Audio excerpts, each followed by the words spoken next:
Hello, my name is Liv Rathe. I work for the global integrated aluminium company Norsk Hydro.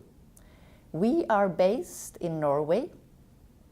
We have 13,000 employees with activities in more than 40 countries on all continents. Today we are going to talk about asymmetric carbon regulation, competitive issues due to that, and a possible consequence, carbon leakage. And let me start by defining what is carbon leakage. Carbon leakage can be defined as increased emission in one country without a carbon price due to loss of competitiveness for industries in a country with a carbon price. The situation occurs when a country imposes a carbon cost on companies' industries' production. It could either be through a regulation as a taxation or an emission trading scheme. And companies that face this cost is a cost issue that most of their international competitors do not face. And in particular, this becomes a competitive issue for those companies producing commodities that are internationally traded and internationally priced.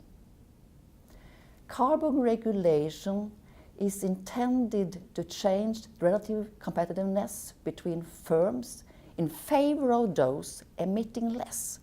And that is how the scheme encourages emission reductions. And the risk of carbon leakage depends on the size of a company's direct emissions that come from the production line and the company's indirect emissions that is due to a possible CO2 cost element in the power price, if any at all.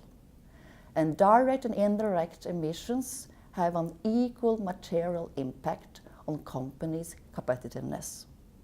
Therefore, to avoid carbon leakage, the design of an emission trading scheme should favor those companies emitting less, those being most energy efficient, those being the early movers, and those incentivizing new innovation, and should further punish those with a low carbon and energy efficiency.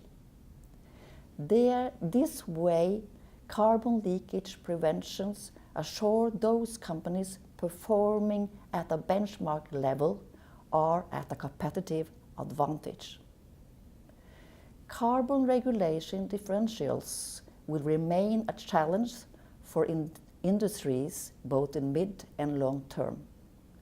In particular, because of the slow progress in developing national schemes for regulating emissions and also for linking internationally those schemes.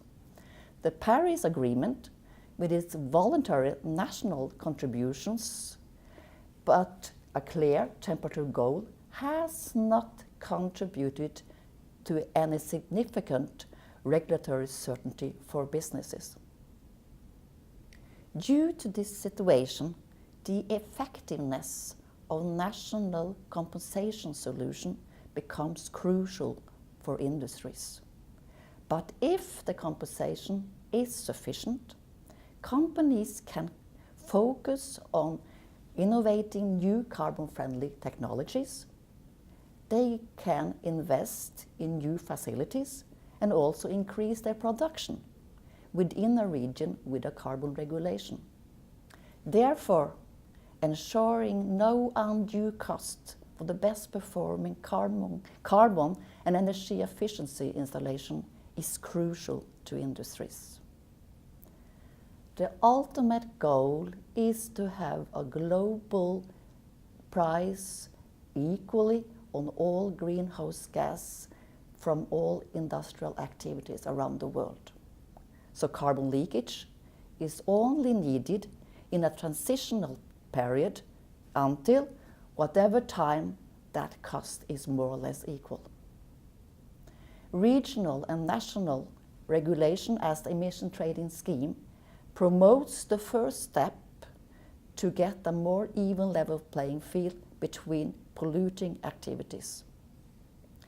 However, we witness a large divergence between regulations in place and the cost implications for companies. Unfortunately, the later the transition to a more equal global economy will be, the more complex it will be, and most likely, the later the transition will be as well.